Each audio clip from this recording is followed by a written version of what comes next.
Good afternoon, good morning, good evening, depending on your time zone and your place in the world. If you haven't met me or I haven't met you, my name is Josh Palmer.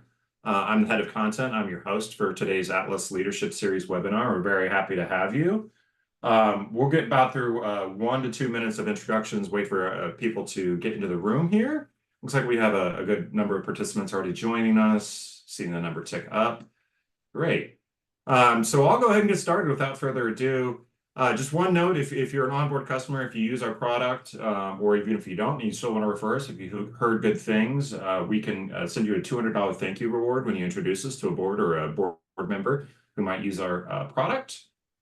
This is an Atlas Leadership Series webinar, sponsored by or put on by Onboard, the board intelligence platform. And if you signed up for this webinar in particular, you were in the exact right spot. It is 2 p.m. Eastern, or a little bit after.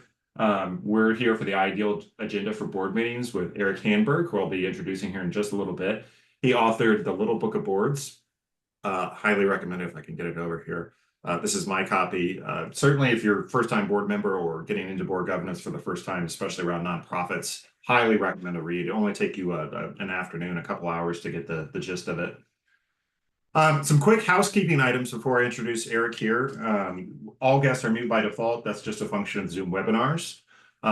We do have a 15-second feedback poll towards the end of the webinar. Just tell us how we're doing. 4 out of 5 stars, 5 out of 5 stars, 1 out of 5 stars if you must. But it really just helps us learn from the audience and do better next time when we do our next monthly webinar series. And although you are muted, I do encourage your participation. Eric does as well. If you have a question about any slide or any item, send us a note in the Q&A feature or the chat feature. I'll be in the background monitoring both.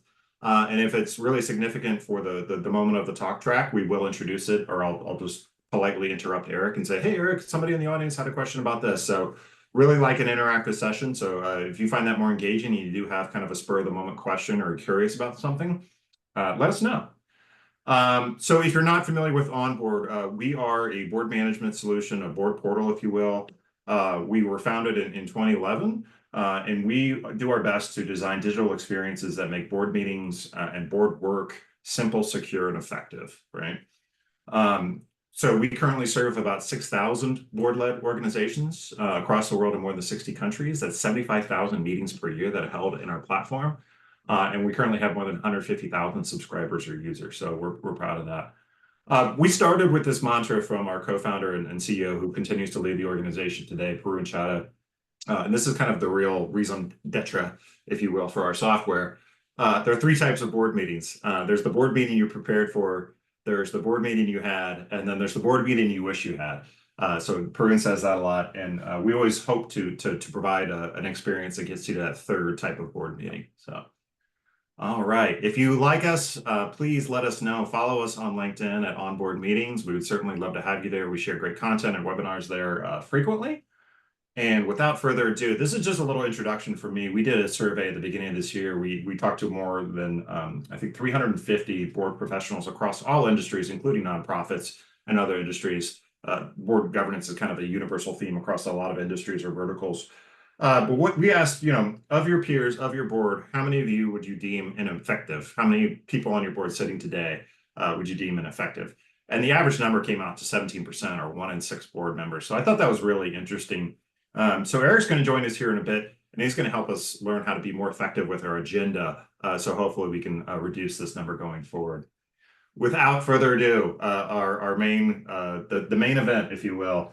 I won't say let's get ready to rumble because that's copyrighted, but like what I could. Today's speaker is Eric Handberg. As I mentioned, he's the author of The Little Book of Boards. He also has a number of other titles. He's authored 10 books in total, and 4 of those are all around nonprofit leadership and governance. So Little Book of Nonprofit Leadership, Little Book of Gold for fundraising, and Little Book of Likes for social strategy. So if there's anything you want to do with your nonprofit board, Eric has a title for you. And you can find all these titles at 4smallnonprofits.com. That's his website. And stick around. We actually have a special offer. I have a couple of books on hand that I can ship to you if you're interested. But without further ado, I'll turn it over to Eric. Eric, thank you again for joining us. It's great to have you on the show again. I always love coming to talk with you with Onboard, and that number of 17% is astounding. And Yeah, we got to that's the work on that one. average. There's certainly some more that were higher than 17%. I believe it. Well, thank you for the kind introduction. It's good to be here. Welcome, everyone. And I guess I also will not use let's get ready to rumble, but let's dive in. How's that? I want to dive into the board agenda. And then there's at the end some useful tips about between meetings that help make the board agenda even more powerful. And I want to just start with this emphasis that like planning your board meeting is really worth the effort. Groups are very powerful. There's a reason that we have boards. There's a reason that we get everyone together into the room or the Zoom call. And we talk about all of these things. We debate, we discuss, we vote. And they are very powerful in that way, but they can also go off the rails in a way that can be, I'm going to exaggerate here for effect, but maybe a little dangerous. You had this plan and they go, phew, and unstructured time can really make those conditions ripe for that. I really believe that structured time and really putting in the effort here will help the board be their best selves. So as you think about your board agenda, I think one of the questions is, like how long should this meeting be? One of the boards that I staffed as a director, we would have these 3+ hour meetings sometimes, like monthly. It would just go on and on. And I really think that we need to respect the time of the board members and let's aim for substantially shorter. I believe that if you're meeting monthly, you can probably do a 90-minute meeting, maybe 2 hours if it's the big budget meeting or something like that. Many boards I know meet every other month. They meet quarterly, maybe. I think it's understandable that they need a little bit more time for their meeting, but you really do want to avoid those marathon meetings as much as possible. Let's not have it be the norm. So I'm going to stick with that 90-minute idea, and I am going to take you through a sample agenda starting at 5 o'clock. We're after work, and let's see how we do going to 6:30. And we're just going to walk through every line item. And we're going to start with the call to order. And let's just put this on the board president. They bang the gavel, maybe they just rap their knuckles and they say, let's bring the meeting to order. It's common that this is 5:03 or 5:05. It's nice to give people a minute or two of grace, but it's also important to note that this should not be 10 minutes late, 15 minutes late. You've already lost a bunch of time if you're doing that. And it's really on the board president. So if there's any board presidents on the calls, let's just remember, like, this is on you. Get the meeting started as close to the time as possible, and people will make sure they show up on time after they embarrassingly slip in the door 10 minutes late. Once, it probably won't happen again.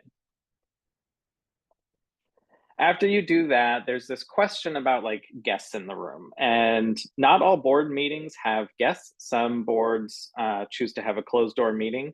Some boards, because of their bylaws, because of however they're set up, are required to have guests. And I think that the point here is simply like, if you have them, welcome them. If you do have them in the room or on the Zoom call, welcome them, thank them for being at your meeting. It's actually a really nice way to like remind people that like we're the board and you're the guest. Sometimes people think that they're part of the meeting just because they happen to be there.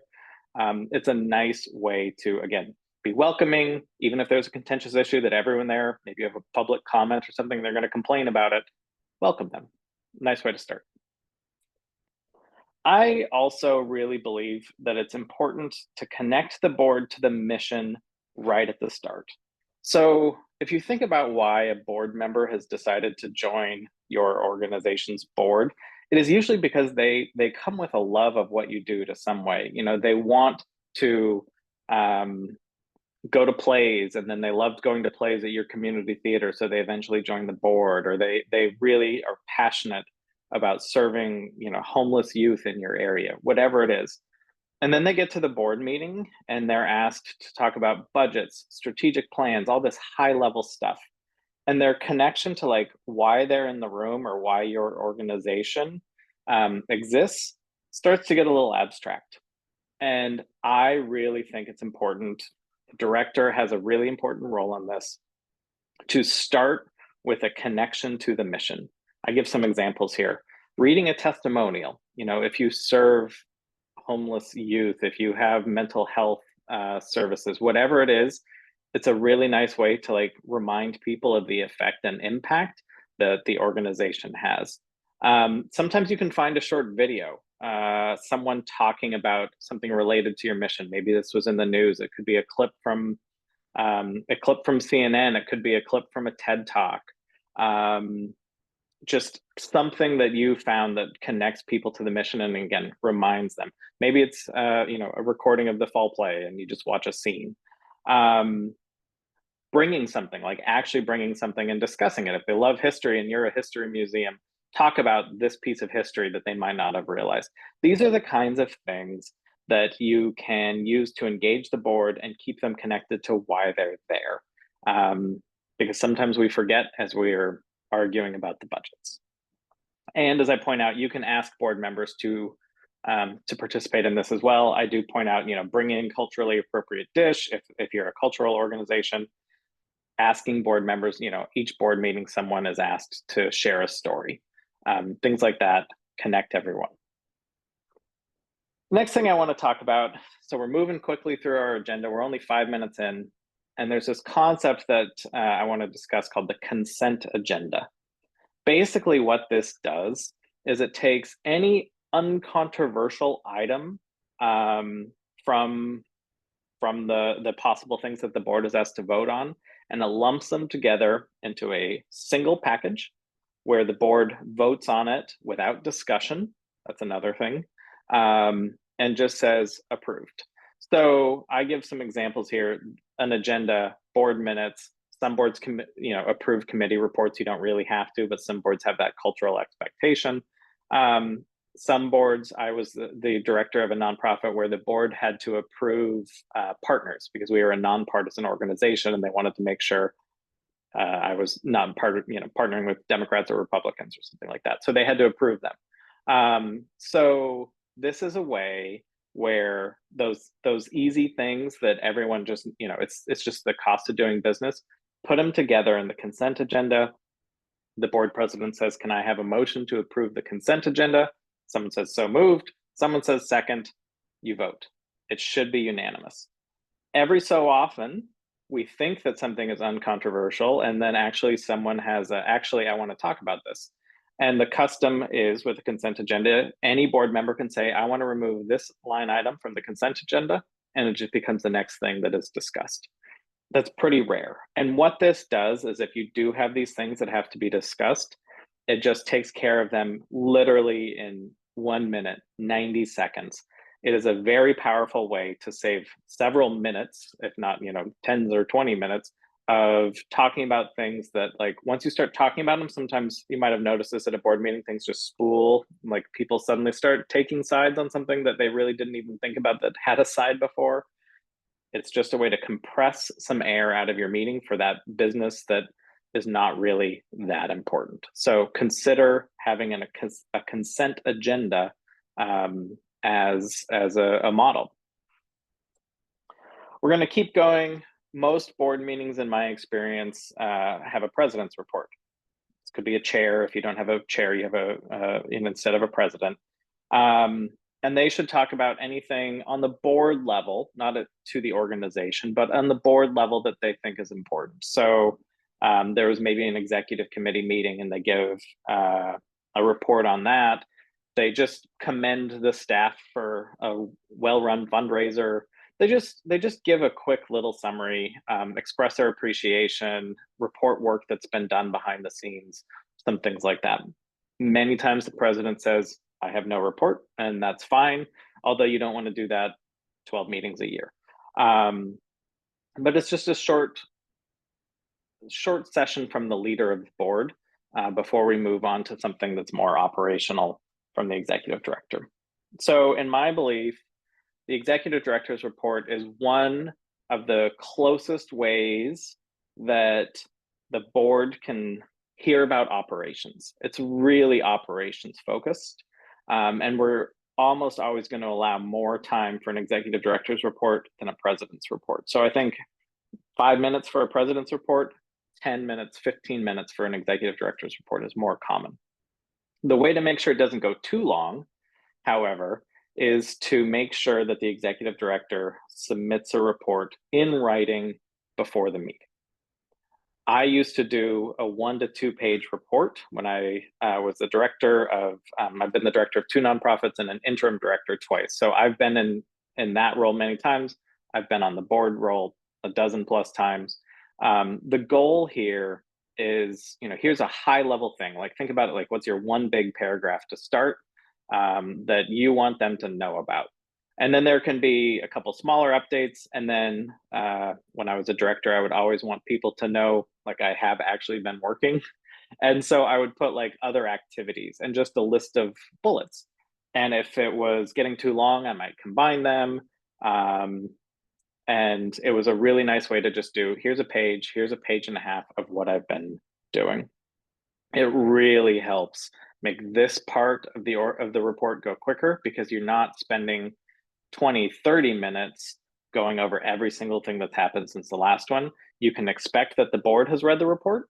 And then when you get to this, you can say, I want to dig into this one thing. There's been a couple changes since I sent this last week. Or I know that there's lots of questions about this, and let me explain a little bit more detail. So you don't have to speak to everything that's in writing. You can just say, here's the thing I want to focus on in this report. Board members should, in general, not be dictating operations. They can ask questions, they can express skepticism, they can do those things, but it really should be the executive director's role to do operations. This is the time when the executive director says what's been going on. And so I think that it's really an important part. It's an important part to start, because, as I said, board members, they love this work. They want to know what's happening. And for an executive director to be really well prepared for this part, I think, is very important. Usually we'll finish that with the finances. And the treasurer, usually this is one of the leaders of the board. They really should be in the driver's seat for this part of the report, but the ED is almost always an equal part of this. They should know the numbers as well as the treasurer, probably better if someone has a detailed question. It's the treasurer's job to talk about some big trends, to talk about, this is an important number, we're going to be watching this one. And then there's going to be some questions, and that's usually the bulk of the report. I think it's important to note that, like, you might not be able to answer everything in the moment. Here's an example. Many nonprofits use accrual accounting, which makes a lot of sense, but actually explaining it to someone can be tricky. And it does some weird things to your balance sheet. Trying to explain that in the moment, really, it should be like a separate 45-minute meeting where you walk them through how accrual accounting works. You don't necessarily need to do it here. So taking those things, I'd be happy to get back to you with that. I'd be happy to schedule something. Those are really good ways to make sure that this doesn't, again, just eat up the whole board meeting. Let me get back to you on that is a perfectly acceptable response here, as long as you actually do get back to them on that. So boards, I will also point out, do have a fiscal responsibility for the organization. Not every board member knows that, but it does exist. And so this is a really important time. And so asking questions is great. That said, you usually don't actually have to vote to accept the treasurer's report. I've seen boards that do that. I've never seen a vote to accept the treasurer's report fail, and I don't know what the result would be if they did. If you want to compress a little bit more air out of the board meeting, you can probably just remove that vote. So we moved on from the treasurer's report, and I have a committee report on the agenda here. It's a sample, but the thing to note is that they get their report because they have a request for action. They have a policy to bring forward for consideration, something like that. And here's the key part. Committees should only have time on the agenda if they have a question for the board that they can't resolve at the committee level, or if they have a request for action. And then there should be a discussion about that. Hey, we're of two minds. We don't know which way. We need clarification. Should we do this or this? And they get that question and then they take it back to a committee. Or they say, here's a prospective policy. We'd like to submit this for your consideration. And then there's a discussion of it. What you really want to avoid, to again just have those committee meetings just fill up the agenda, is oral reports from committee meetings when they don't actually have business before you at that time. What happens, and you might have experienced this as well, is those committee chairs simply rehash the meeting. Well, we started talking about term limits, and that got us into a conversation of this, and and then a board member asks a question, and suddenly you are essentially redoing the committee meeting, but just as a full board. And if you can avoid this at all costs, it's well worth it. Asking committee chairs to send an email, the board president can ask for this, or the executive director can ask for this. Would you just send a short report about that, what happened at your committee, if you don't have any business?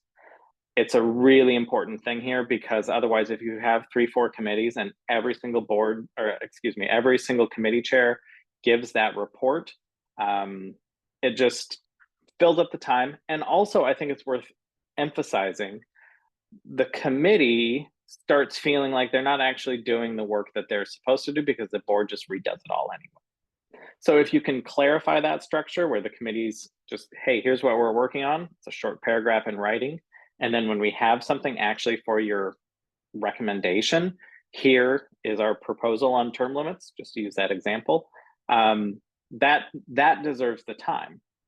But just saying we're going to start talking about term limits and you don't even have anything for consideration yet is just a really surefire way to just explode everything, and suddenly you're 20, 25, 30 minutes over your time. So that's my very strong recommendation for how committees should interact with the board. So we gave them about 10 minutes for that conversation. And we're going to move on to the strategic planning. And this is my placeholder to simply point out this organization now has 35 minutes for one really big topic.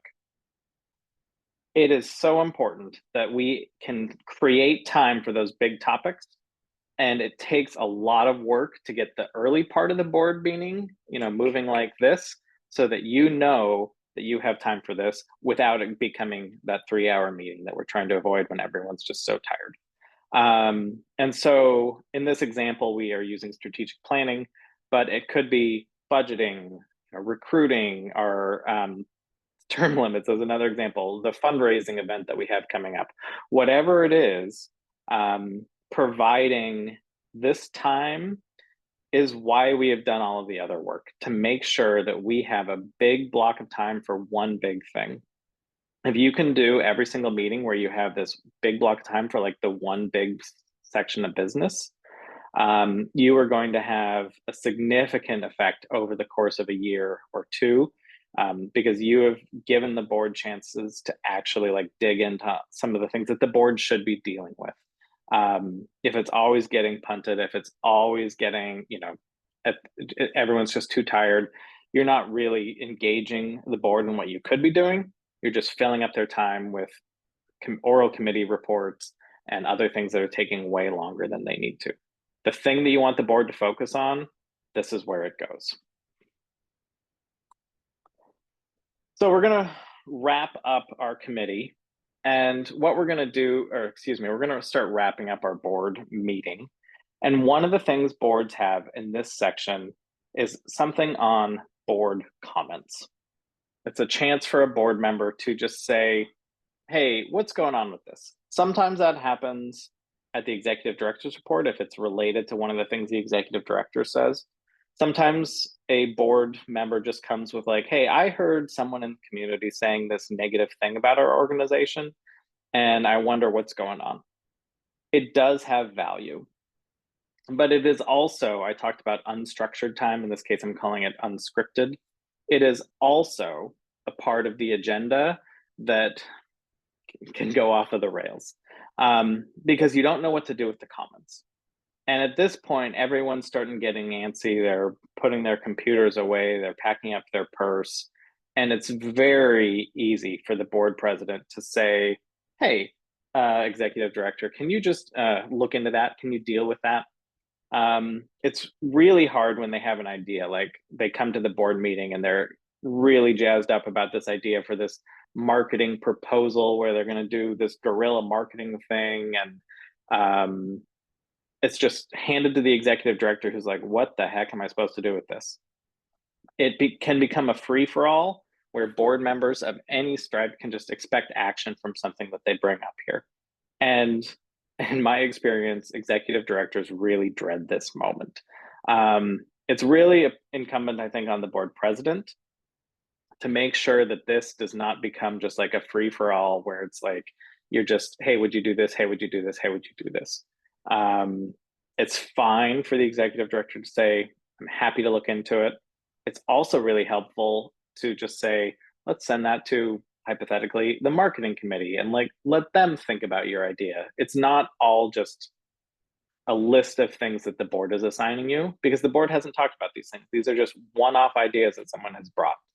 It's nice to let people just share. It's nice to let people vent sometimes, but you don't have to act on everything that comes up during this time. That's my important note. There's also a chance at the end of the meeting where some boards have what's called executive session.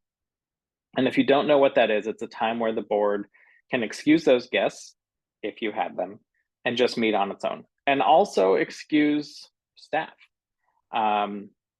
Traditionally, there are no minutes taken during executive session. Many boards know that.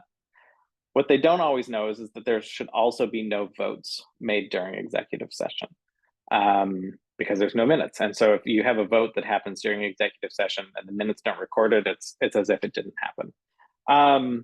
So executive sessions traditionally are reserved for discussing personnel, usually the executive director or artistic director or CEO or whoever it is that you hire as a board. Things like real estate or other things that require, contract negotiation are the things that can show up here where you just want to discuss something without having prying eyes.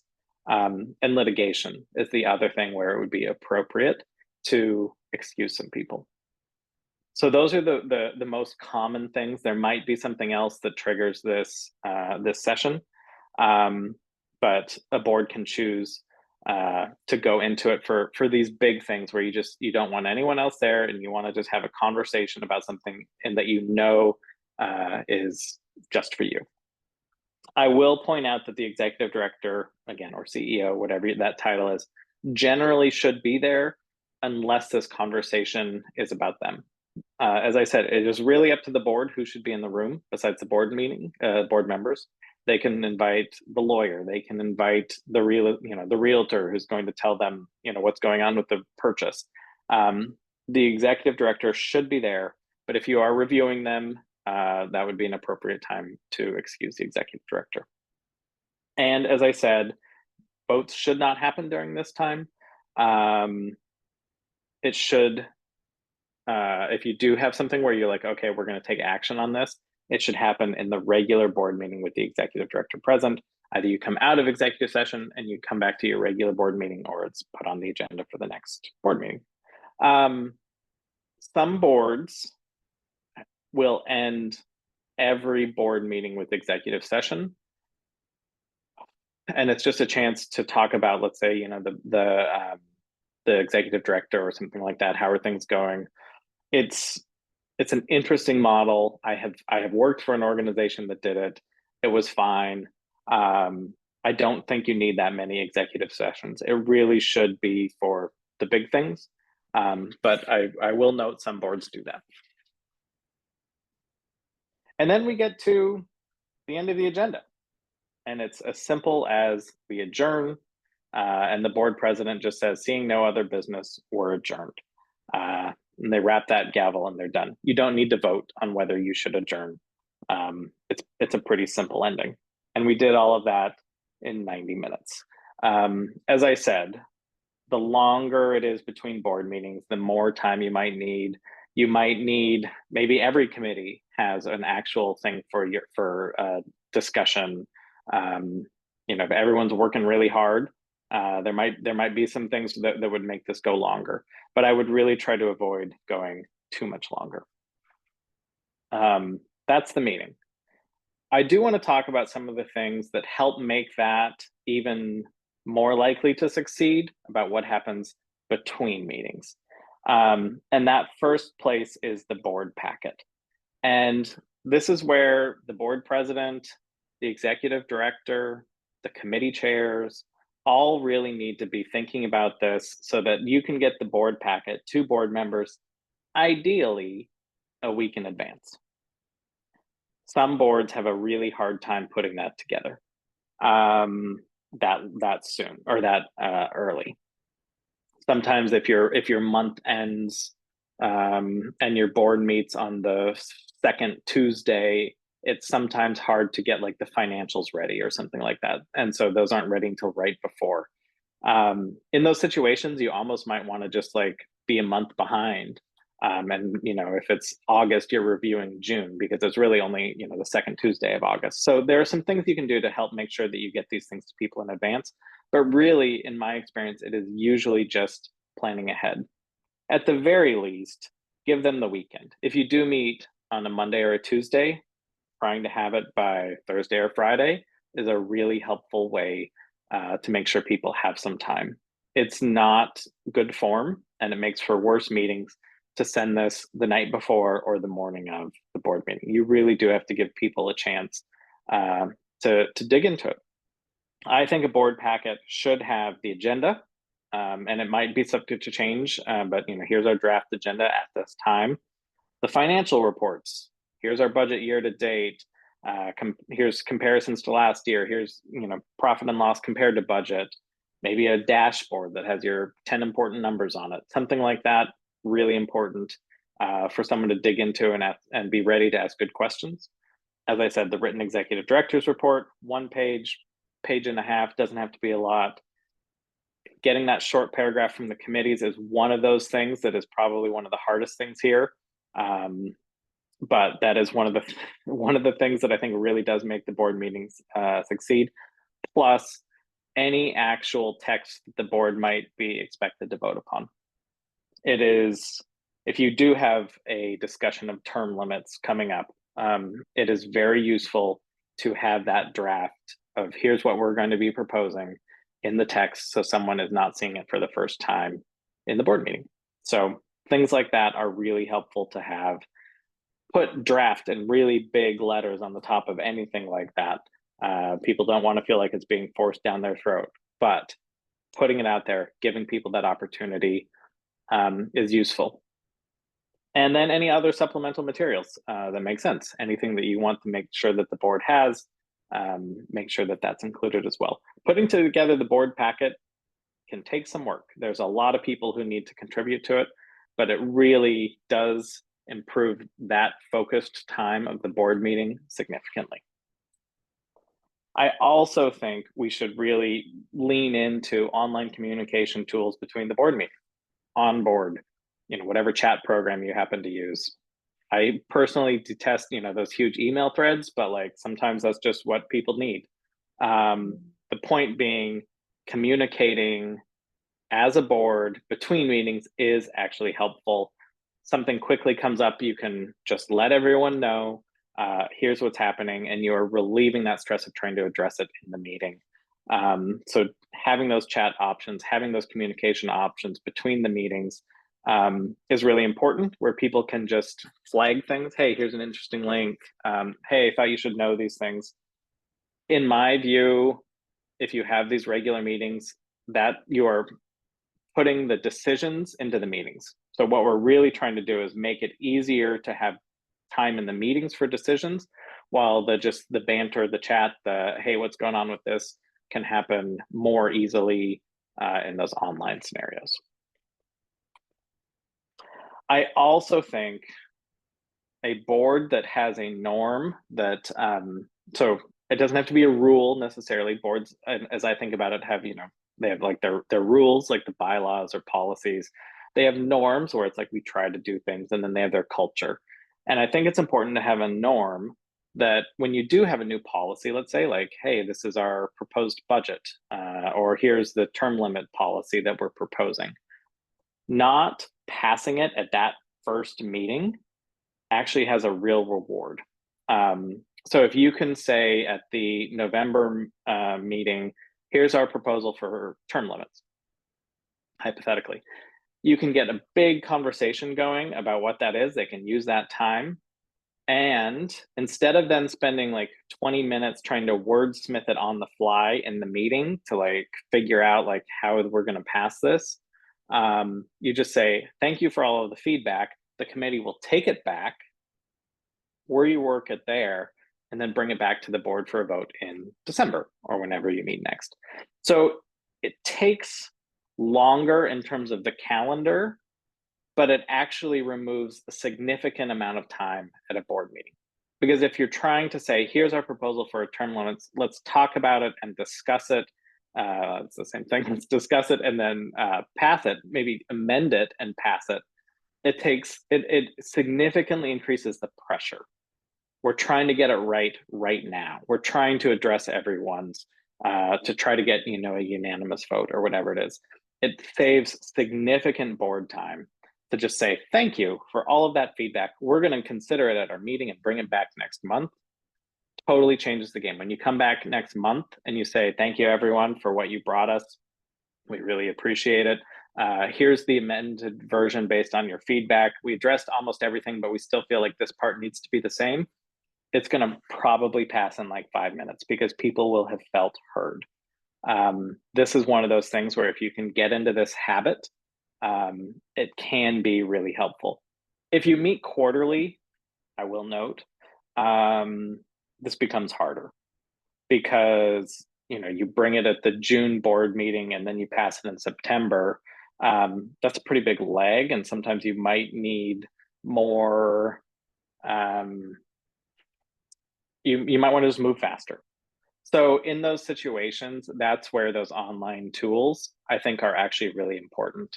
You can have a mid meeting where you're like, hey, everyone, please review this and comment on this document, in your chat program or whatever it is. Leave your feedback here so that you're better prepared to have a final draft at the meeting. So there are ways to do it if you have really long spaces between meetings. But I do think that having this as a model, if you are monthly or every 6 months for your board meetings, it really does help the board be their best selves. And as part of this, I think it's really helpful to take your committee meetings and just make sure that they are appropriately placed on the calendar. If the committee meetings happen 3 days or a week before your board meetings, they don't have time to do any of the work between the committee meeting and the board meeting. And they don't even have time to really get a report together. So put them kind of like right between board meetings. That's a good time to give people a little bit of a break. They have 2 weeks off, they come back for a committee meeting, and then there's 2 weeks to maybe do a little bit of work before the next board meeting. So really just thinking about the calendar can really help. And finally, I think you can use the executive committee to help plan meetings in advance. So the executive committee is traditionally made up of your president, your vice president, treasurer, secretary, sometimes past president, sometimes committee chairs. Boards have different groups there, but they get them together for a variety of purposes. And in this case, I think one of those purposes is to look ahead to the next 3 months and say, what do we need to talk about? And the treasurer will say, well, we need to get the budget going. And someone will say, don't forget board nominations. And what you can do is you can say, oh, in that case, let's prevent having like a marathon meeting in November. Let's start board nominations in October. And by doing that, you can actually like just stagger out things so that it feels like it's got a little bit of a flow. One board meeting doesn't have too little, one board meeting doesn't have too much. I think it's really important to just think about this. You're not planning every single line item. You're just saying, if you think about that big block at the end of the meeting, what do we think is going in that block? This group with the executive director can do a really good job of planning those out. And that does conclude my presentation. And I love questions. I love hearing about what's happening with your boards. So let's go through them. Yeah, Eric, we do have a couple of questions from the audience. I'm going to reshare my screen just to get through the last part of my part of the presentation. And sorry, this is not the right one. There we go. Nice. Hey, special offer. Thank you for joining us today. If you do want a copy of one of Eric's books, Little Book of Boards, which I said is a great example, you can hear a lot of the anecdotal, practical advice that Eric's developed through his board leadership career. In this presentation, it's also in Little Book of Boards. We have copies of all three of these books, one on leadership, one on fundraising. Send me an email, jpalmer@onboardmeetings.com. You can put subject Eric Hamburg in the book. I've got about a dozen copies. I'll send you one. And then last but not least, we'd invite you to come back next month, third Thursday of the month, Thursday, September 19th at 2 p.m. We know that board evaluations and assessment season is coming up. So we're going to have Donna Hamlin, who is also a great return guest for the Atlas Leadership Series. She's going to talk about board evaluation assessments, setting the tone for the future. And with that, Hannah, our website or webinar operator, if you could throw up the poll, we'll do our quick 15-second poll, and then we'll get into the questions. I will stop sharing so we can see everybody's face. One came in the comments, Eric, and I thought it was pretty good because I didn't know this either.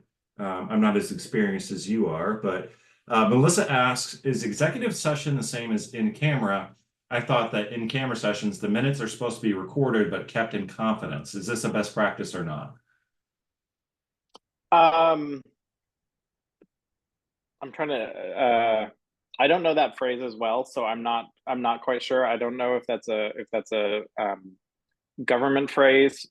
I usually hear executive session.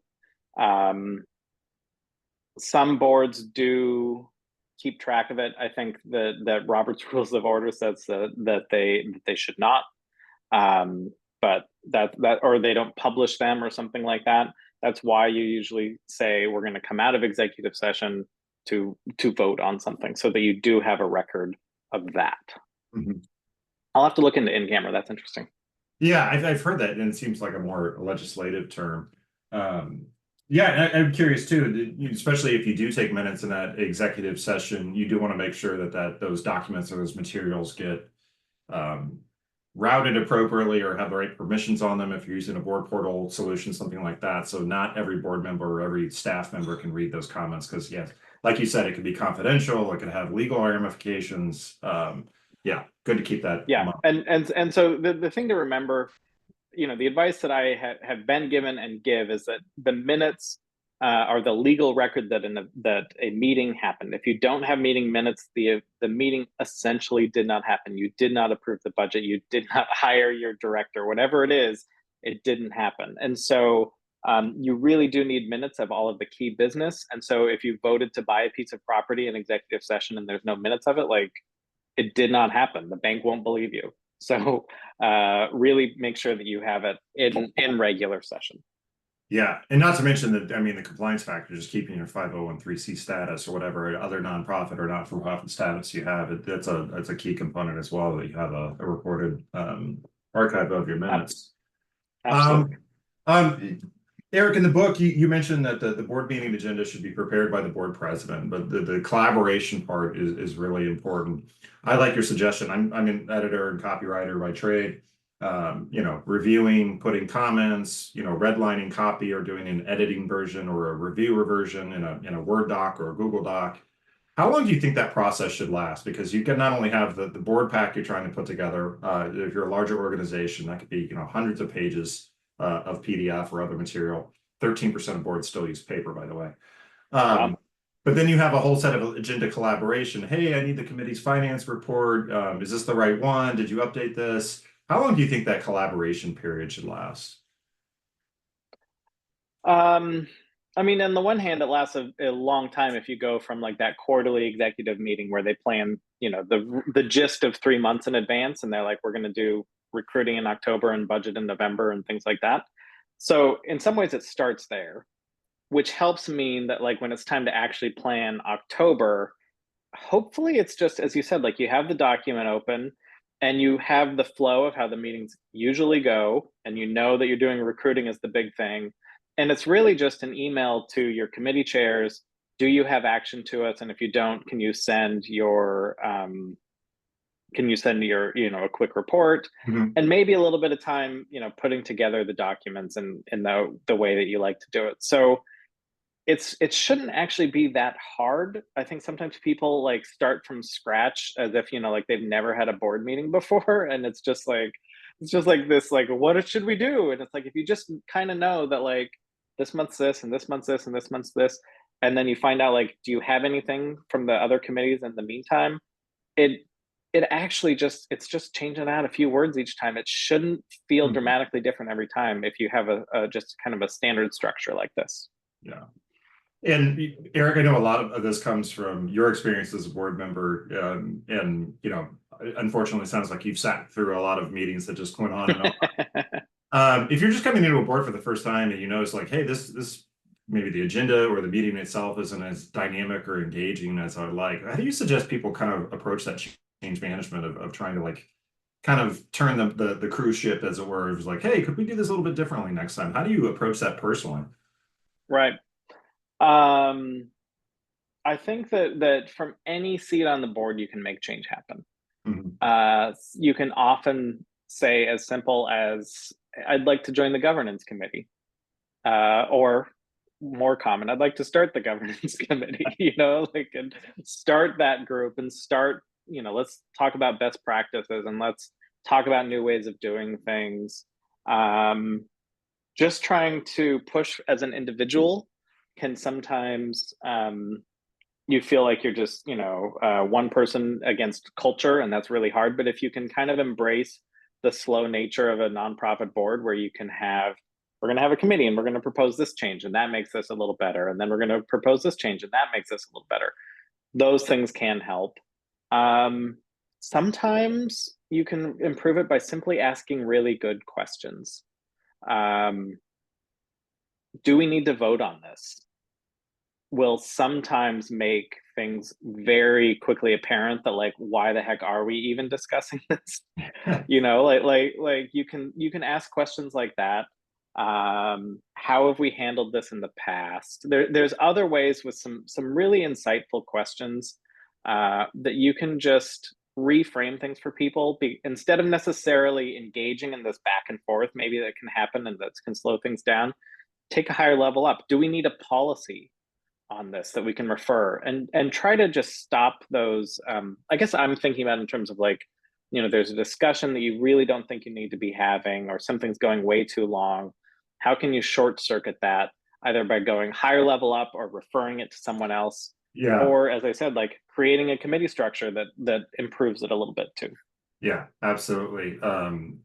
You referenced the art of asking questions. One of my favorite. I'm missing her name right now, but she authored a chapter in the Handbook of Board Governance. That's how you know I'm a big geek about board governance. I know the handbook.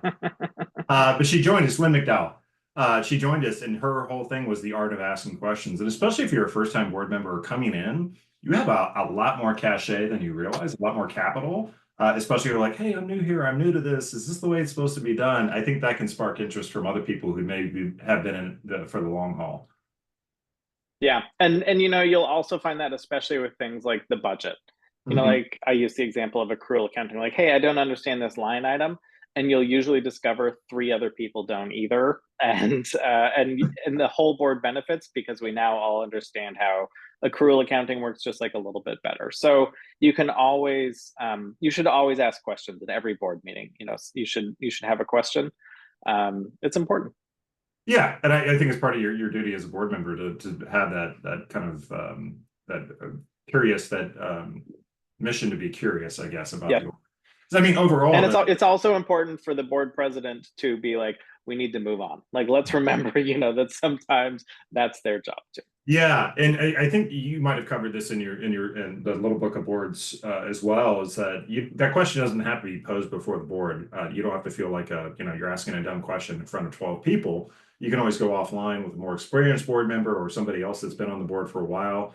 I think you rightfully pointed out, especially for nonprofit boards, most people already have a full-time job and they're doing this as part of their passion or a part-time effort to help their community or a cause they're part of. So not everybody is a super, 10, 15 year, 20-year experienced board member. So Yeah. great.